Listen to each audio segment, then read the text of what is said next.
Peyton D. Groot lider af en lungesygdom og skal opereres senere i dag.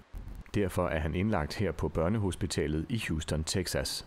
I'm doing surgery at a PICC line, and I have this problem. That's what we have to figure out. Peyton kan ikke forlade hospitalsengen. Men i dag sker der alligevel noget helt særligt. Børnehospitalet har i et par måneder brugt Google Glass til at give de små patienter nye oplevelser. Look over here, bud. That's so cool. You see stuff? Can you see stuff? What do you see? 9. Okay, Glass. Take a picture. Yay! Take a picture. There we go.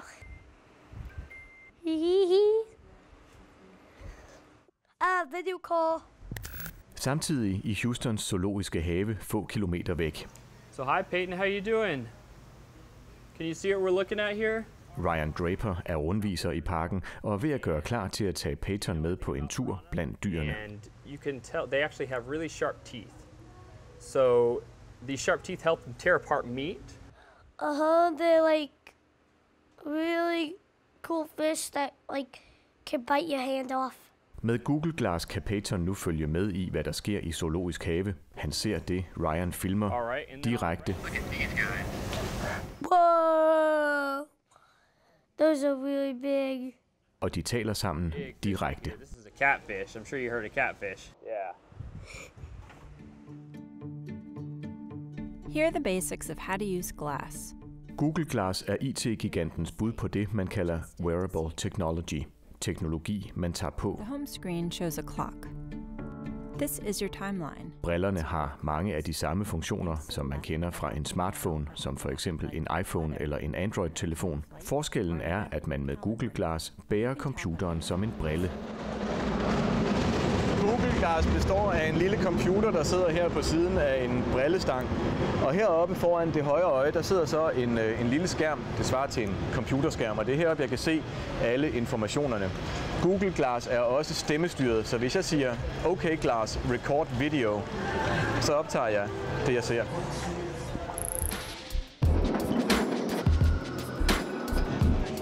San Francisco er hjemby for Google, men også for et af verdens mest læste magasiner om ny teknologi, Wired. Okay, Glass. Take a picture. Her møder vi journalist Matt Honan. But you're recording now. Now I'm recording. Matt Honan fik som anmelder af ny teknologi på Wired Google Glass til test. Han gik med brillerne gennem et år for at lære dem at kende. Initially, I was very excited and curious about it, and have remained sort of excited about it. So now we could actually both be tweeting and emailing without even having to talk to each other. Right. We could just talk to our devices, let the devices do the talking to each other. Without we could do that. It might be a little strange. Are you online? Oh yeah, I could tweet you. Huh. There are a lot of little apps for Google Glass now, but what I found, the things that I did the most were using it to stay on top of my email, stay on top of my text messages, stay on top of my communications, because you can go through them really quickly. You get alerts, you see the alert, and you can dismiss it or respond to it very quickly without having to pull some device out of your pocket, unlock the device, go into the program, send your message with your thumbs, and close it again, put the device back in your pocket. Do you know what a sloth is? Have you ever heard of it? No, sir. So a sloth is a really, really slow animal. Peyton er nået til dovendyrene. Do sloths even do they just get up and then just go back to sleep? Peytons forældre er begejstrede over, at deres søn kan få oplevelser, selvom han er bundet til en sygeseng. Seeing him on him and him communicating with someone who's at the zoo and looking around at animals and different exhibits, that was pretty interesting. So. I didn't think it would be possible today, but obviously it is. Mens brillerne åbenlyst giver nye muligheder, er der også dem, der er knap så begejstrede.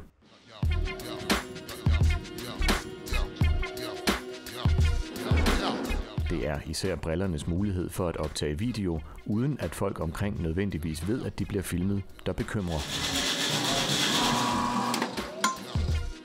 Nabil Simli ejer en lille kaffebar i San Francisco. Han har flere gange oplevet, at kunder har siddet med Google Glass på næsen ved bardisken. There have been a couple incidents, yeah. The first incident was a gentleman came into the cafe. He ordered, and at that point was still no issue with the glass, but he wanted to, as you see, it's a very small cafe. He wanted to sit down at the counter. We only have 4 stools there with the glass on, and at that point, when he was sitting inside the cafe, we asked that he take it off. Senere besluttede Nabil sig for at forbyde brillerne på sin café. When did you put this up? That went up about like 2-3 months ago. Okay, so do people notice it? You know, people see it and they kind of laugh. They think it's funny, and they're like, right on. So I'm recording you now. Can you tell that I'm recording you by looking at the glass? Timothy Toohey er advokat med speciale i amerikansk og europæisk beskyttelse af borgernes ret til privatliv.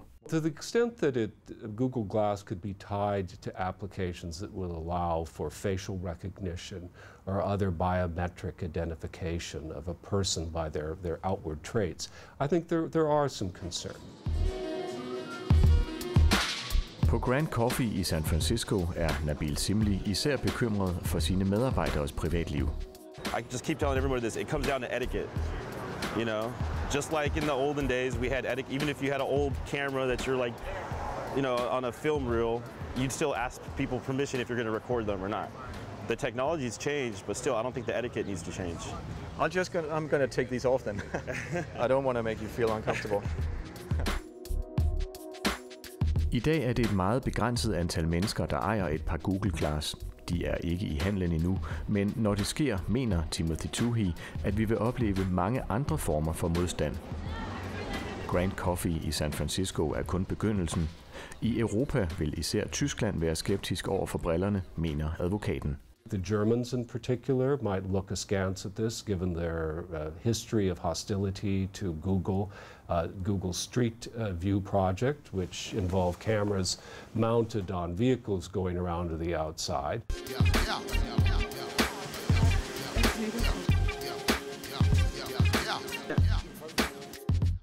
Miami, Florida er kendt som de rige og smukkes tilholdssted. Can we put a sheet over the table? Andres Bustillo er plastikkirurg med speciale i ansigtskirurgi. Lie down here. Han opererer især næser på folk, der føler, at netop den attribut ikke lever op til skønhedsidealerne. Okay. Google Glass. Take a video. Andres Bustillo fik sidste år den idé at bruge Google Glass, når han opererer. After the surgery is done, the nose gets bandaged for about a week. And so the patient really goes through some stressful period of time during that week because he or she doesn't know what the nose is going to look like. Here we see the nose right after surgery. There's a little bit of swelling, but you get the idea of what the nose looks like right after the surgery. They get a picture. They get a picture from like this, from above, because usually the noses are wide, and we take a picture from above, and we also take a picture. I'll do this, and we take a picture of the profile at the very end. Mens plastikkirurgens patienter ikke tænker på, hvordan lægen ser ud med Google Glass, oplevede Matt Honan, at hans omgangskreds begyndte at vende sig imod brillerne. I found as time progressed, people became a little bit more, either they became more off-put by it or they became more openly off-put by it. So, you know, like my colleagues, my friends, almost from the get-go would kind of make fun of me if I was wearing it, my wife even, you know, once you hear strangers, I never had anybody like directly get in my face or anything like that, but once you hear strangers talking about you, you know, sometimes in a stage whisper where you're meant to hear it, like, look at that glass hole, or what's that guy think he's doing, or, you know, why is that guy, you know, in here recording, that type of stuff, it would, you know, you begin to realize that it was something that other people were seeing about you in a negative light. So what you're actually saying now, Matt, is that you think you and I look dorky? I'm sure we look dorky. I think we look like complete tools right now. For there to be a future of something like this, I think it has to look like a pair of normal glasses or normal sunglasses, and I think people have to understand what it does. But I think it's coming. I think if it's not this, it's going to be something. I think we're going to be having all kinds of, you know, little screens that give us information that we're now getting on our smartphone. We'll move on over here. This is more of a desert habitat. It's cool. Looking for our armadillo here. Here's our armadillo friend. We'll walk up to him right here and you can see him. På børnehospitalet i Houston, Texas er Peytons dag i Zoologisk Have ved at være slut. I'm gonna tell my friends that I went to the zoo when I was at the hospital. And they would think that's impossible. Og ledelsen på hospitalet planlægger at bruge brillerne endnu mere i fremtiden. I think the applications for this technology are, infinite. If I imagine teaching residents, training nurses remotely, or by allowing them to visualize what they're about to do, visualize the anatomy, the physiology, it's so exciting. It's probably the most thrilling thing to come along in some time. We're just getting started with this. We've done maybe about 10 hangouts with the patients, and we're looking to do more. This is just kind of one of those things where it's started and we see that it's really working for us, so we're really anxious and excited to see where this goes. Der kan gå flere år før Google Glass kommer i handlen i Europa, men når det sker, forudser Timothy Toohey, at det vil blive på godt og ondt. Google skal ikke forvente en modtagelse med åbne arme, selvom brillerne i nogle dele af samfundet rummer nye muligheder, som dem man har taget til sig på børnehospitalet i Houston. Google Glass, the first word is Google, so that Google and what Google does in Europe in various member states creates a great deal of controversy. So it's going to be some years, I understand, till Google Glass is actually rolled out in Europe. But I would suspect that it would be looked at with grave suspicion by a lot of the authorities in Europe, simply because it's another example of Google coming into Europe and with a technology that is found by some people to be it's unpleasant. I am awesome. I am the end.